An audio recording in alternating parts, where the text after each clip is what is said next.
Hello everyone. Design of steel structure में हम tension member के डिज़ाइन पढ़ रहे थे, राइट। टेंशन मेंबर के डिज़ाइन में हमने पिछली क्लासेस में देखा था कि अगली अलग अलग मेंबर्स की हम टेंसाइल स्ट्रेंथ कैसे फाइंड आउट कर सकते हैं, मेंबर्स की मेंबर जॉइंट की ब्लॉक शेयर स्ट्रेंथ कैसे फाइंड आउट करते हैं, शियर लेग क्या होता है। ओके, इन सारे टर्म्स को हमने पिछले क्लासेस में समझा था। आज हम देखते हैं किसी भी टेंशन मेंबर को डिज़ाइन करने का प्रोसीजर क्या रहता है। ओके, तो जैसे हमारा कोई टेंशन मेंबर है, इस पे टेंसाइल फोर्स लगने के कारण इस मेंबर को हमें डिज़ाइन करना है। ये मेंबर हमारा किसी गजेटेड प्लेट से कनेक्टेड है, राइट। और यहाँ पे हमने बोल्टेड कनेक्शन दिया है।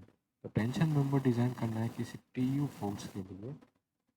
तो सबसे पहले हमें इस मेंबर का क्रॉस सेक्शन डिज़ाइन करना पड़ेगा, right.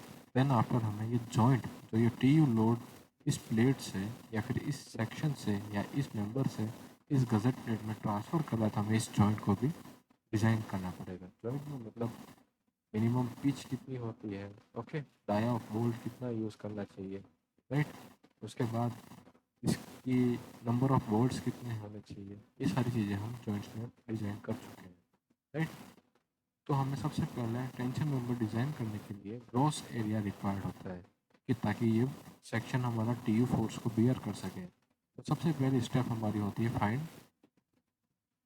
Gross area.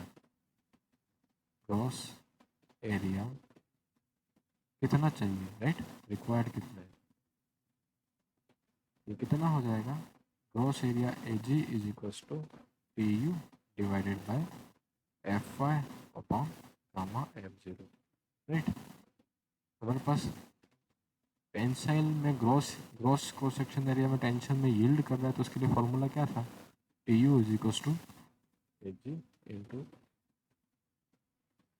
F Y divided by gamma F zero, right. हमें यहाँ पे मैक्सिमम फोर्स कितना अप्लाई कर रहे हैं, ये टी यू की वैल्यू फाइन पता है। इस टी यू फोर्स के लिए ही हम हमारा ये मेंबर को क्या कर रहे हैं, डिज़ाइन कर रहे हैं, राइट।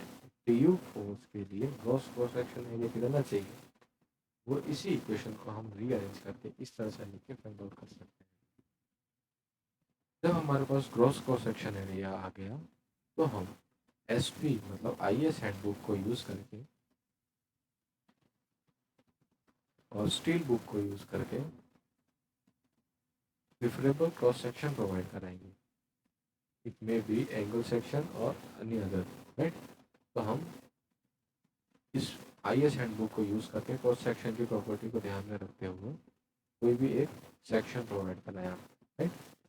इस क्रॉस सेक्शन एरिया के करस्पॉन्डिंग हमारा तो ये I S angle like 70/70 × 10, okay. इस तरह से हम अलग अलग कोई भी एंगल सेक्शन या फिर कोई भी tension member, I section provide कराना तो आई, चैनल सेक्शन प्रोवाइड कराना तो चैनल, अलग अलग सेक्शन प्रोवाइड करेगा जो हमारी रिक्वायरमेंट को सूट करता है उसे देख के, ओके। फिर हम इस पी फोर्स के करस्पॉन्डिंग नंबर ऑफ बोल्ट्स कितने रिक्वायर्ड है वो फाइंड आउट करेंगे।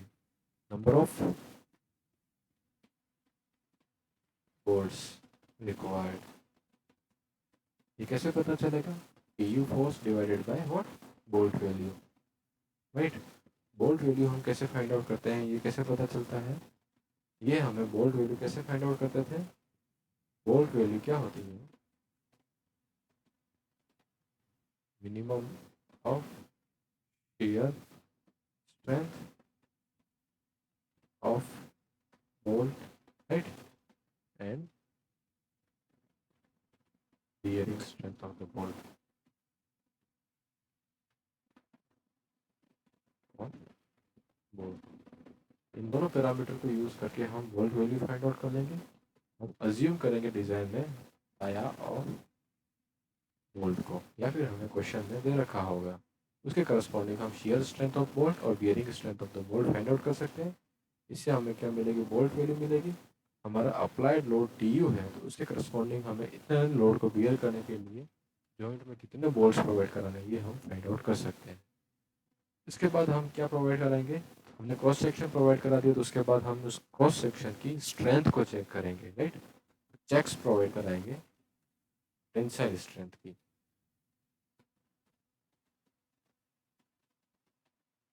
तो मेंबर ठीक है, तो सबसे पहले इसमें हम strength at cross yielding check करेंगे। स्ट्रेंथ एट क्रॉस यील्डिंग कितनी थी हमारी, अगर टी है राइट, इस टी डी की वैल्यू कितनी आनी चाहिए, A g to f Y upon number zero right. तो ये जो टी डी की value it should be what greater than t u, मतलब हमारा अप्लाइड लोड है उससे हमने जो मेंबर प्रोवाइड करा है उसकी क्रॉस यील्डिंग में स्ट्रेंथ हमेशा ज़्यादा रहनी चाहिए। तो यहाँ पे ये यील्ड नहीं करेगा, ये मान सकते हैं। ओके, फिर हम फाइंड आउट करेंगे रप्चर स्ट्रेंथ, कौन सी, tensile strength. Okay, tensile strength at rupture at what, critical section. Okay, rupture में हम क्रिटिकल सेक्शन यूज करते हैं। क्रिटिकल, ये कैसे निकालेंगे, T T N equal to F U 0.9 F U 0.9 F U into A N divided by gamma M. यहाँ पे gamma M zero की वैल्यू 1.1 है, गामा एम वन की वैल्यू 1.25 है। यहाँ पे ये effective area at critical section right, critical section. Okay, F U हमारी क्या हो जाएगी, अल्टीमेट स्ट्रेंथ, अल्टीमेट राइट। फिर थर्ड, फिर हम चेक करेंगे कि जो टी डी एन की वैल्यू है, okay, it should be what greater than T, मतलब अप्लाइड लोड से उसकी जो रप्चर में स्ट्रेंथ है लोड कैरी करने की वो ज़्यादा होनी चाहिए, ताकि ये मेंबर हमारा tensile force T U bear करते समय फेल ना हो। ओके, फिर अगला हम चेक प्रोवाइड कराएंगे इसमें strength in block shear, strength in block share right. Block share में ये मेंबर जैसे कनेक्टेड है, यहाँ पे ड्रॉ करते हैं जैसे हमारा ये कोई एंगल में सेक्शन है राइट, ये किसी यहाँ पे गजेट प्लेट से कनेक्टेड है। ओके, यहाँ पे टी यू लोड लग रहा है और यहाँ पे ये कनेक्शन है राइट। इस कनेक्शन के कारण ये मेंबर ब्लॉक शेयर में फेल हो रहा है, मतलब यहाँ से ये पार्ट जो है इसका, यहाँ पे ये अलग रह जाएगा और पूरा का पूरा मेंबर यहाँ से निकल जाएगा, मतलब इतना ये ब्लॉक शेयर में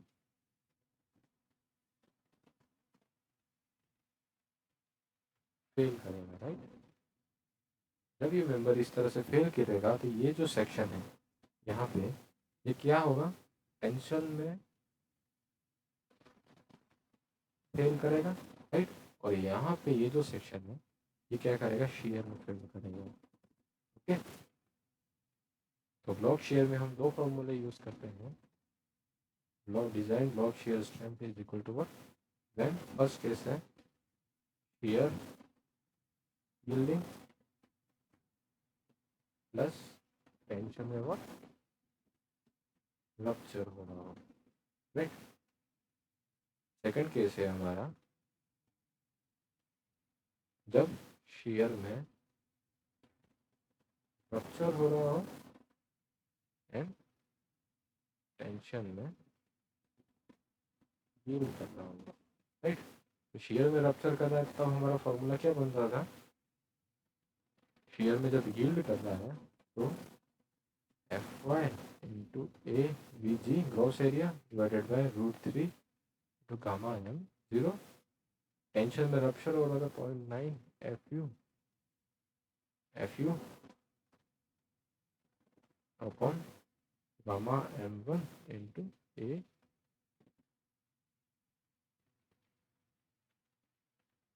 ATN net area tension, right. जब शेयर में रप्चर कर रहा है तो 0.9 FU into AVN divided by √3 into gamma M1, बस जब टेंशन में यूज कर रहा है तो FY into AG divided by gamma M3। इन दोनों से जो वैल्यू आएगी, इनमें से जो मिनिमम वैल्यू होगी वो हमारी क्या होगी, लॉग शीयर स्ट्रेंथ, राइट। इस ब्लॉक शेयर स्ट्रेंथ की जो वैल्यू है TDB, it should be what, greater then, ये स्ट्रेंथ हमारी अप्लाइड लोड से ज़्यादा रहनी चाहिए ताकि ये TU लोड में ब्लॉक शेयर ना हो, राइट। ये तीनों चेक प्रोवाइड करा के हमने जो क्रॉस सेक्शन AG पे प्रोवाइड कराया है उसे चेक करने के बाद अगर ओके आता है, मतलब सफिशियंट है, तो हमने जो टेंसाइल मेंबर डिज़ाइन किया वो क्या है, सेफ है, राइट। अगर हमारा किसी भी ब्लॉक शेयर में या फिर यील्डिंग में या एट रप्चर अगर ये मेंबर फेल हो रहा है तो हम जो ग्रॉस एरिया प्रोवाइड कराया है उससे ज़्यादा एरिया प्रोवाइड करा के उस सेक्शन को फिर से चेक करेंगे कि क्या ये इन तीनों टेंसाइल स्ट्रेंथ में फेल हो रहा है कि नहीं हो रहा है। अगर फिर हमारा सेक्शन अगर हायर एरिया पे फेल नहीं हो रहा है तो इस हायर एरिया पे जो क्रॉस सेक्शन प्रोवाइड कराएंगे वो इस टेंसाइल लोड को बियर करने के लिए मोस्ट सूटेबल कहलाएगा। ओके, तो ये हो गई हमारी टेंसाइल मेंबर की डिज़ाइन। इसके बाद एक कंसेप्ट आता है लग एंगल का, राइट। लग एंगल,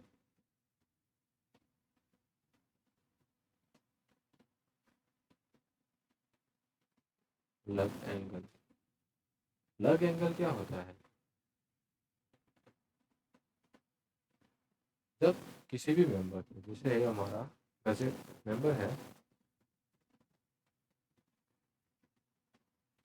राइट, ये मेंबर पी फोर्स जो लग रहा है इसके ऊपर ये बहुत ज़्यादा है, राइट, बहुत ज़्यादा है, हाई लोडिंग है,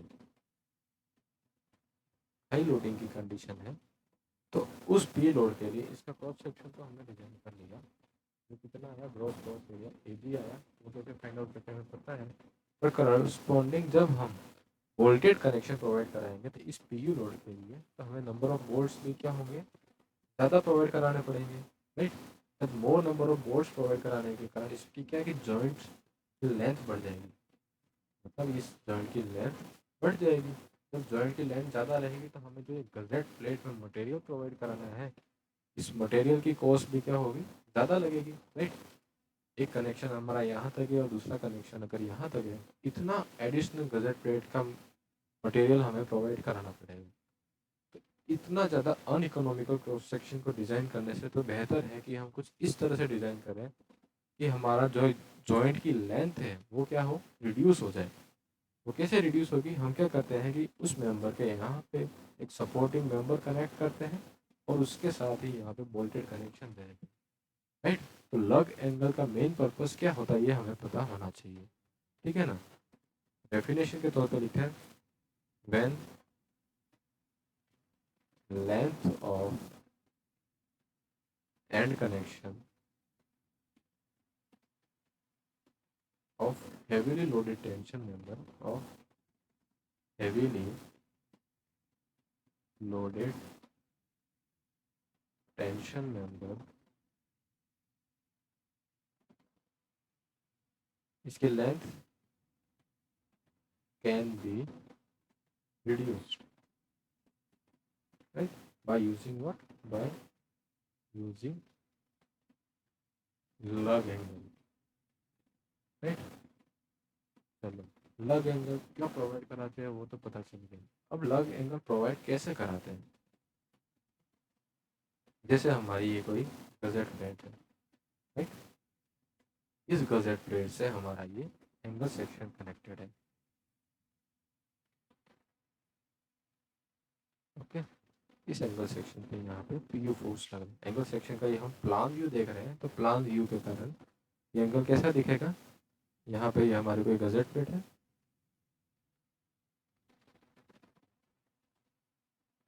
ये हमारी गजेट प्लेट होगी और यहाँ पे ये एंगल सेक्शन कुछ इस तरह से है, राइट। और यहाँ पे आउट ऑफ क्या है, पीयू लोड लग रहा है। तो यहाँ पे हम क्या करते हैं, एक एंगल प्रोवाइड कराते हैं इधर,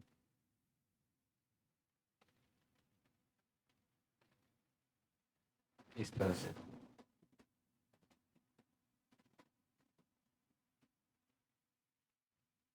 ओके, इस एंगल को यहाँ पे हम बोल्टेड कनेक्शंस प्रोवाइड कराते हैं, और यहाँ पे इस एंगल को यहाँ पे गजेट प्लेट से कनेक्ट कर देते हैं बोल्ट से, राइट। इससे इस एंगल को हम कहते हैं लग एंगल, राइट राइट। इन बोल्ट्स को क्या कहते हैं हम, लग एंगल के जो बोल्ट्स गजेट प्लेट से कनेक्टेड हैं, bolts connecting lug angle with gusset plate. Okay, ये हमारी है गजेट प्लेट, और ये जो है, ये जो बोल्ट है, राइट, इस तरह से जो इन दोनों लेग्स को कनेक्ट किया है, इन बोल्ट्स को क्या कहते हैं, bolts connecting lug angle and outstanding leg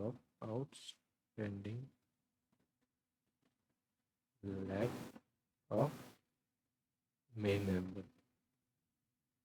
okay, ठीक है, ये हमारी ये बोल्ट हो गई। और ये जो बोल्ट्स हैं, इन्हें कौन से बोल्ट्स कहते हैं, the bolts which connect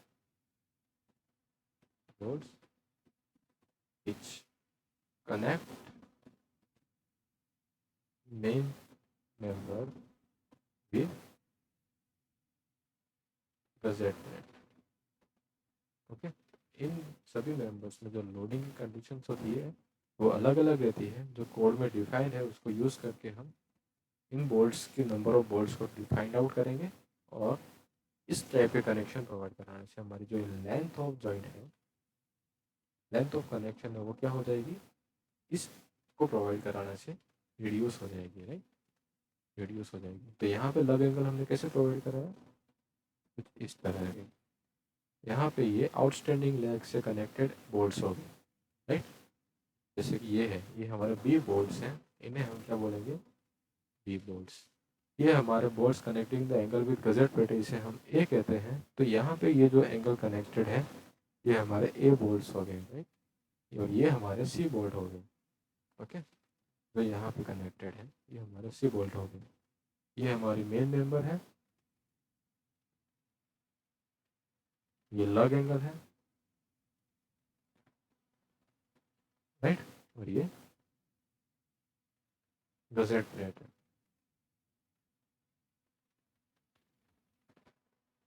okay, इस तरह से हम लग एंगल, जब एंगल कनेक्शन है तो प्रोवाइड कराते हैं, राइट। जब हमारा कनेक्शन कैसा है, चैनल सेक्शन है, मेन मेंबर हमारा कैसा चैनल है, चैनल मतलब कि इस तरह से है, राइट, ये हमारा चैनल सेक्शन हो गया। जब हमारा कनेक्शन चैनल सेक्शन है,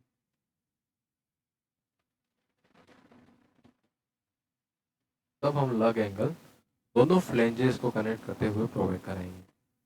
ये दो फ्लेंज होगी इस चैनल सेक्शन की, राइट, और यहाँ पे हमारा पी फोर्स लग रहा है। इस पी फोर्स को बियर करने के लिए हमें कनेक्शन की लेंथ को क्या करना है, रिड्यूस करना है। ओके, तो हमने एक लग एंगल यहाँ प्रोवाइड करा है, ओके, और एक लग एंगल यहाँ प्रोवाइड करा है, ठीक है। फिर इसे यहाँ पे कनेक्शन प्रोवाइड करा दिया,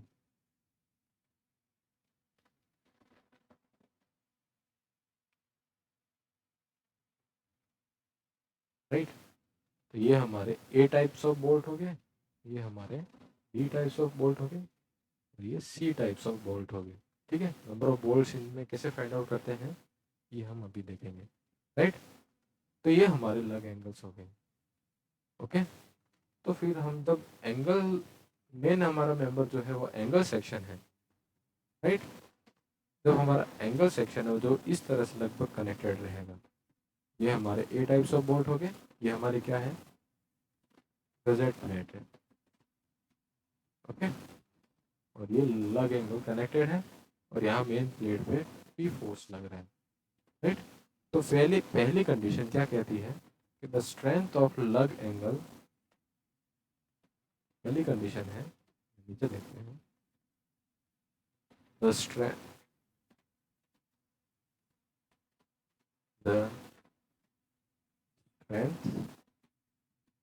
of lug angle and bolts connecting lug angle to bolts connecting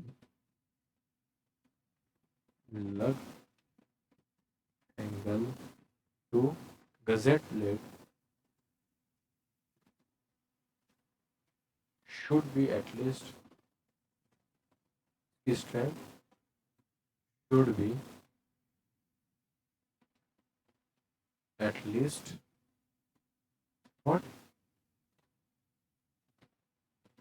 20% more than force in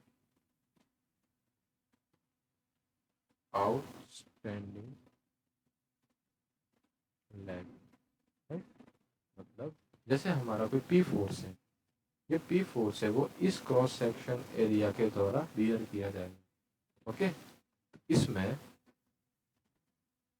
ये जो लेग है, राइट, ये हमारी क्या कहलाएगी, इस प्लेट के साथ कनेक्टेड है, तो ये हमारी लेग जो होगी इस एंगल की वो क्या कहलाएगी, कनेक्टिंग लेग। ये लेग हमारी क्या कहलाएगी, कनेक्टिंग लेग, ओके। और जो ये लेग है ये हमारी क्या कहलाएगी, आउटस्टैंडिंग लेग, ओके। ये कहलाएगी आउटस्टैंडिंग लेग, राइट, ओके। ये आउटस्टैंडिंग लेग होगी। ये पी फोर्स है, ये पूरे क्रॉस सेक्शन के द्वारा बियर किया जाएगा, राइट। पी फोर्स की वैल्यू, पी फोर्स के करस्पॉन्डिंग हमने ये इसका एरिया निकाला था, जब इसकी विड्थ कितनी है, पी है, इसकी ये हाइट एच है, इसकी थिकनेस टी है, राइट। तो पी फोर्स पूरे इस मेंबर के द्वारा बियर किया जाएगा। तो इतने एरिया के द्वारा अगर P1 फोर्स बियर किया जा रहा है और इस एरिया के द्वारा A2 एरिया के द्वारा जब P2 फोर्स बियर किया जाता है, राइट, तो P is equal to what, P connection में जो PC लिख देते हैं इसको, और आउटस्टैंडिंग लेग के द्वारा जो लोड बियर किया जा रहा है इसको PO कह देते हैं, PO के बराबर रहेगा। इनकी जो वैल्यू होगी वो क्रॉस सेक्शन एरिया की क्या होगी, करस्पॉन्डिंग होगी या उसके प्रोपोर्शनल होगी। अगर क्रॉस सेक्शनल एरिया ज़्यादा है तो हमारा जो लोड बियरिंग की टेंडेंसी होगी उस लेग की वो क्या होगी, ज़्यादा रहेगी, राइट। अगर दोनों लेग हैं बराबर हैं, बी और एच की हाइट और विड्थ से जो है वो बराबर है, तो P C equal to what, P naught हो जाएगा, राइट। तो आउटस्टैंडिंग लेग में कितना फोर्स आ जाएगा, P/2। अगर लेग हमारी ज़्यादा है तो उसके करस्पॉन्डिंग उसमें लोड बियर करने की जो कैपेसिटी है वो भी ज़्यादा रहेगी। तो सबसे पहले हम उस हिसाब से क्या निकालेंगे, आउटस्टैंडिंग लेग में कितना फोर्स आता है, PO निकालेंगे, राइट। इस PO फोर्स को हम 20% इंक्रीज करते हैं, मतलब 1.2 टाइम्स मल्टीप्लाई करते हैं, राइट। मतलब हमारी जो ये कौन से बोल्ट हैं, bolts connecting lug angle with gusset plate, मतलब ए टाइप्स ऑफ बोल्ट जो है हमने अज्यूम किया है कि D1 डाया, DA डाया के बोल्ट्स प्रोवाइड कराए हैं, उसकी करस्पॉन्डिंग जो बोल्ट वैल्यू आई है वो BA1 या BBA आई है, राइट। तो नंबर ऑफ बोल्ट्स हमें कितने प्रोवाइड कराने पड़ेंगे, P0 into 1.2 times divided by bolt value of A types of bolt. यहाँ से हमारे पास नंबर ऑफ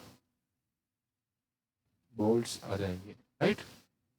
मतलब यहाँ पे ये जो बोल्ट्स हैं जो लग एंगल को गजेट प्लेट से कनेक्ट कर रहे हैं, ये बोल्ट्स की कितने होंगे ये हम फाइंड आउट कर सकते हैं, P outstanding into 1.2 times divided by what, bolt value of what, A types of bolt. इसका डाया हम अज्यूम करेंगे, राइट, डिजाइन के लिए। फिर हमारे पास सेकेंड पैरामीटर है, सेकेंड कंडीशन दे रखी है कोड में, the strength of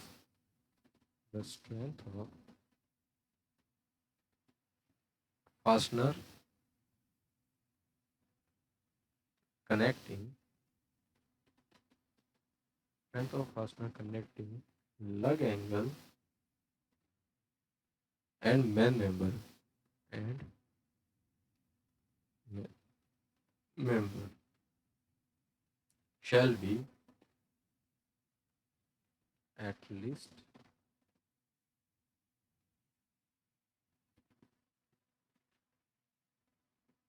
what 40% more than force carried by outstanding leg, right. इसका मतलब क्या होता है कि जैसे हमारा ये क्या है, मेन मेंबर है, राइट। ये क्या है, मेन मेंबर है। इस मेंबर को ये लग एंगल कनेक्ट करना है।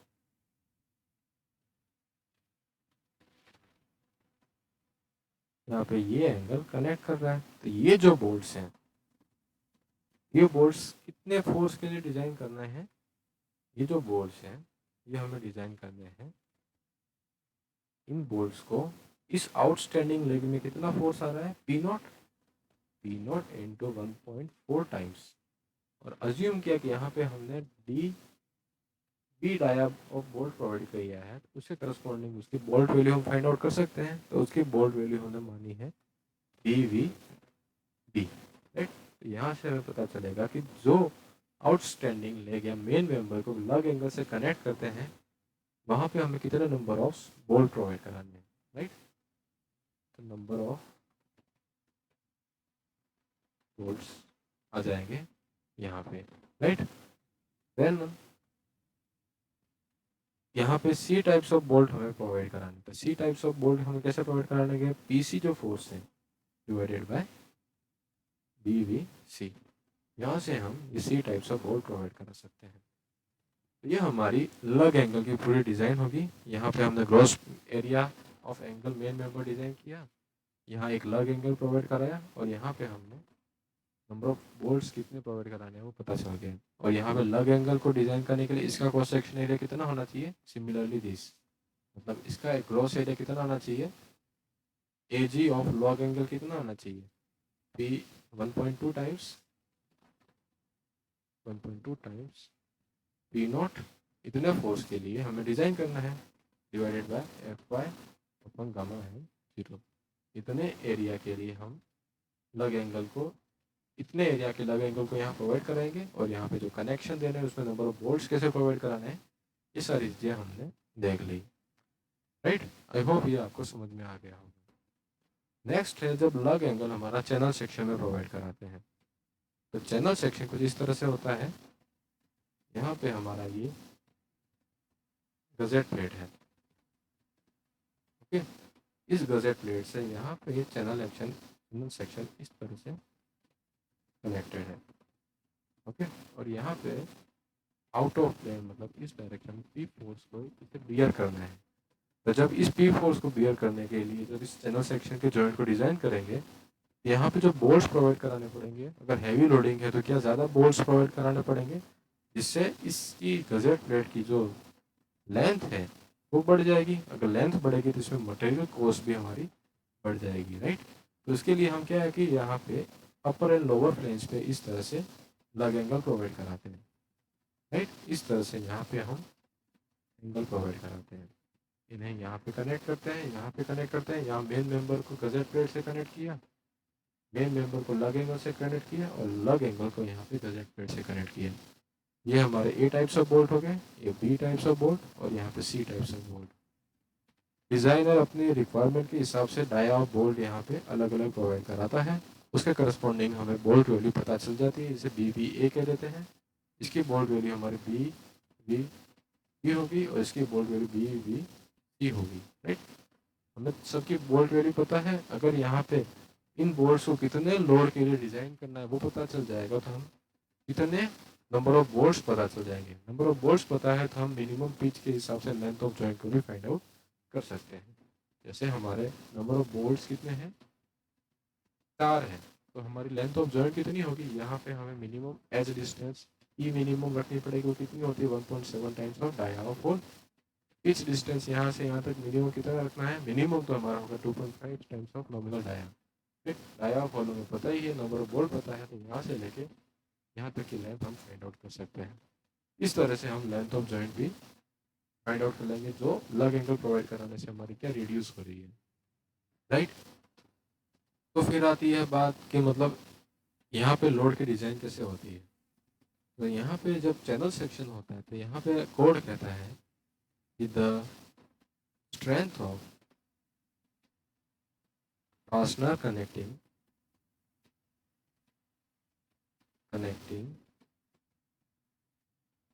lug angle to the Z plate should be at least 10% force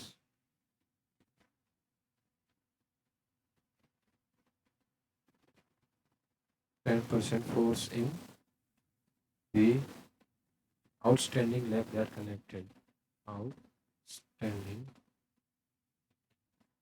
leg connected, right? जैसे हमारा ये कोई चैनल सेक्शन है,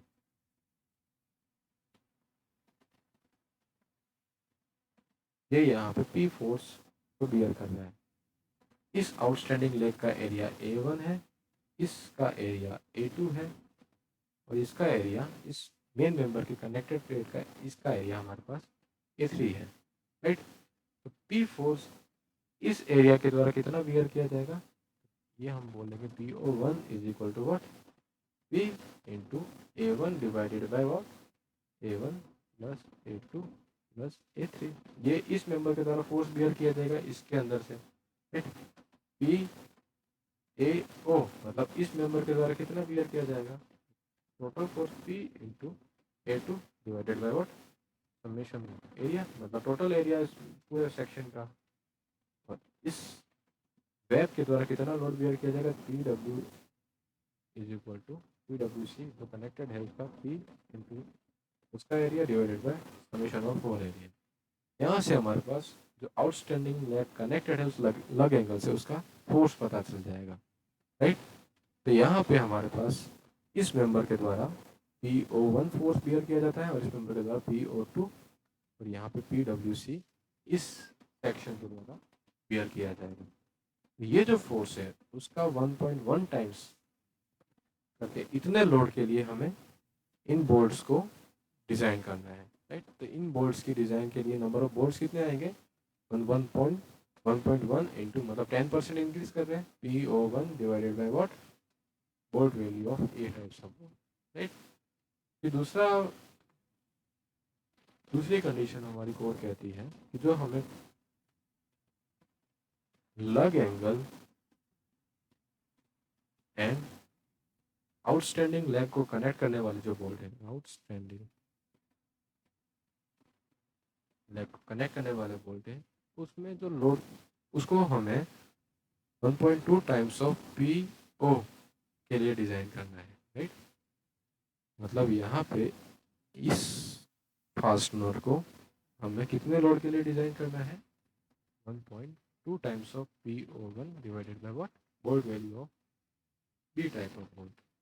सिमिलरली हमारे यहाँ पे आ जाएगा PO2, यहाँ पे जो यहाँ पे बोल्ट्स प्रोवाइड कराएंगे इनमें नंबर ऑफ बोल्ट्स की वैल्यू कितनी आएगी, 1.1 times of PO2 divided by bolt value of A type of fastener, right. और यहाँ पे इन दोनों प्लेट्स को जो कनेक्ट कर रही है लग एंगल और मेन मेंबर को, यहाँ पे 1.2 times of PO2 divided by bolt value of B।